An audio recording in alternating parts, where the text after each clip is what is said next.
TCL കൂട്ടുകാരെ, ആലുവയിൽ അയൽപ്പക്കത്തുള്ള തന്റെ കൂട്ടുകാരിയുടെ വീട്ടിൽ നിന്ന് പുസ്തകം വാങ്ങാനാണ് 12 വയസ്സുകാരിയായ ആ മകൾ അമ്മയോട് ഫോണും വാങ്ങി രാത്രി 8:30 കഴിഞ്ഞപ്പോൾ ഒറ്റയ്ക്ക് വീടിനു പുറത്തിറങ്ങിയത്. എന്നാൽ അവൾ കൂട്ടുകാരിയുടെ വീട്ടിലും എത്തിയില്ല, അമ്മയുടെ അരികിലും എത്തിയില്ല. ആദ്യ കയറിയ അമ്മ വിവരം പോലീസിൽ അറിയിക്കുന്നു. സമർത്ഥരായ ആലുവ പോലീസ് കേസ് അന്വേഷിക്കുന്നു. കുട്ടിയുടെ കയ്യിലുള്ള അമ്മയുടെ ഫോൺ ലൊക്കേഷൻ നോക്കിയപ്പോൾ സ്ഥലം കാസർഗോഡ്. ഒറ്റയ്ക്ക് കുട്ടി ആ സമയം കൊണ്ട് കാസർഗോഡ് എത്തില്ല എന്നറിയാവുന്ന പോലീസിനോട് അമ്മ പറഞ്ഞു. കൊച്ചിന് ഇൻസ്റ്റഗ്രാം അക്കൗണ്ട് ഉണ്ട്. 12 വയസ്സുകാരിയുടെ ഇൻസ്റ്റഗ്രാം പരിശോധിച്ച പോലീസ് ഞെട്ടി.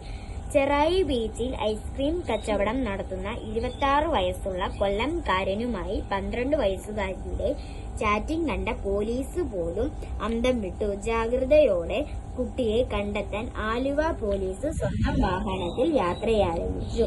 ആലുവ, കാസർഗോഡ്, മംഗലാപുരം, ഗോവ വഴി മുംബൈയിലെ ധാരാവിയിൽ, അവിടെ നിന്നും ഡൽഹിക്ക് പോകും വഴി പൂനെ റെയിൽവേ സ്റ്റേഷനിൽ വെച്ച് കൊച്ചിനെയും ബെസ്റ്റിയെയും പോലീസ് പൊക്കി. കൊച്ചിന്റെ ഇൻസ്റ്റയിലെ ബെസ്റ്റിക്ക് പോക്സോ കേസിൽ അറസ്റ്റും റിമാൻഡും. ബാലതലമുറയുടെ സുരക്ഷിതത്തെ പറ്റി സുബോധത്തോടെ ചിന്തിക്കുന്ന പല വിദേശ രാജ്യങ്ങളും 16 വയസ്സിനു താഴെയുള്ള കുട്ടികൾക്ക് സോഷ്യൽ മീഡിയ നിരോധിച്ചു കഴിഞ്ഞു. Australia, Brazil, UK, Indonesia, Malaysia തുടങ്ങിയ രാജ്യങ്ങൾ 2025 മുതൽ കുട്ടികളുടെ ഓൺലൈൻ ഉപയോഗം, സ്ക്രീൻ ടൈം, സോഷ്യൽ മീഡിയ അക്കൗണ്ടുകൾ എന്നിവയെ പരിശോധിക്കുകയും നിരോധിക്കുകയും ചെയ്തു കഴിഞ്ഞു. ആ രാജ്യങ്ങളെല്ലാം ബുദ്ധിവികാസം പ്രാപിക്കാത്തവരാണോ? ശാസ്ത്രീയ പുരോഗതിയെ അംഗീകരിക്കാത്തവരാണോ? അല്ല,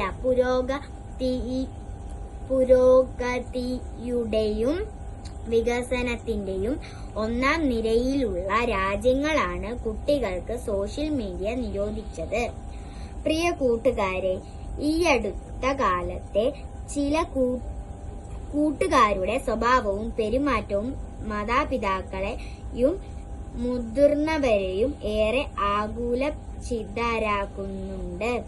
ആരാണ് എന്റെ യഥാർത്ഥ കൂട്ടുകാർ എന്ന സത്യം വീട്ടിൽ പറയാതെ കുട്ടികളുടെ എണ്ണം കൂടുകയാണ്. പല കുട്ടികൾക്കും അവരുടെ പെരുമാറ്റത്തെയും ശീലങ്ങളെയും തീരുമാനങ്ങളെയും സ്വാധീനിക്കുന്നത് അവരുടെ മാതാപിതാക്കളല്ല, മതബോധം പകരുന്ന ധാർമ്മികതയല്ല, പകരം അവരുടെ പിയർ ഗ്രൂപ്പാണ്. സമപ്രായക്കാരായ കൂട്ടുകാരാണ് പല കുട്ടികളുടെയും ദൈവങ്ങൾ. മുമ്പ് മാതാപിതാക്കൾ പറയുന്നത് ദൈവം പറയുന്ന പോലെ മക്കൾ കേട്ടിരുന്നു. ഇന്ന് പിയർ ഗ്രൂപ്പാണ് പലരുടെയും ദൈവം. സോഷ്യൽ മീഡിയയാണ് ദൈവം. ഇതുവരെ കാണാത്ത വെറും മോഹവാക്കുകൾ മാത്രം ഇൻസ്റ്റയിൽ കുറിക്കുന്ന അജ്ഞാതനായ സുഹൃത്താണ് ദൈവം. മക്കളെ കൺമുമ്പിൽ കാണുന്ന മാതാപിതാക്കളെയും സഹോദരങ്ങളെയും ഗുരുബുദ്ധരെയും അവഗണിച്ചിട്ട് മറിഞ്ഞിരിക്കുന്ന വ്യാജ സ്നേഹിതരെ വിശ്വസിച്ചാൽ മക്കൾക്കു വഴി തെറ്റും എന്നു തീർച്ച. ചെറുപ്പം തന്നെയാണ് മക്കളെ. ചെറുപ്പം ഒരിക്കലും വലുപ്പമാകില്ല.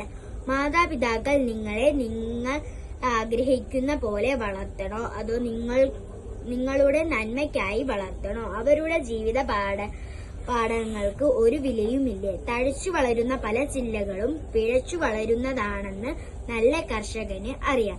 നല്ല കർഷകൻ ചില്ലകളുടെ ചൊല്ലുകൾക്കനുസരിച്ചല്ല പ്രവർത്തിക്കേണ്ടത്. ഫലം കായ്ക്കാത്ത ചില്ലകൾ വെട്ടി ദൂരെ എറിയണം. അതുപോലെ മക്കളുടെ പല ചീത്ത ശീലങ്ങളും ഉപേക്ഷിക്കാൻ മാതാപിതാക്കൾ പറയുമ്പോൾ മക്കൾ അവ ഉപേക്ഷിക്കണം. അല്ലാതെ പലപ്പോഴും പിയർ ഗ്രൂപ്പിന്റെ കൈയടി നോക്കി കുടുംബത്തെ മറക്കുന്നവർ വ്യാജന്മാരുടെ പിന്നാലെ പോയി നിത്യമായി ചതിക്കുഴിയിൽ നിപതിക്കും. കുട്ടികൾക്ക് ശരിയായ വഴിയിൽ വളരാനും കുടുംബത്തിന്റെ ഐശ്വര്യമാകാനും ഇടവരട്ടെ. സ്നേഹാശംസകളോടെ സ്വന്തം കൊച്ചേട്ടൻ.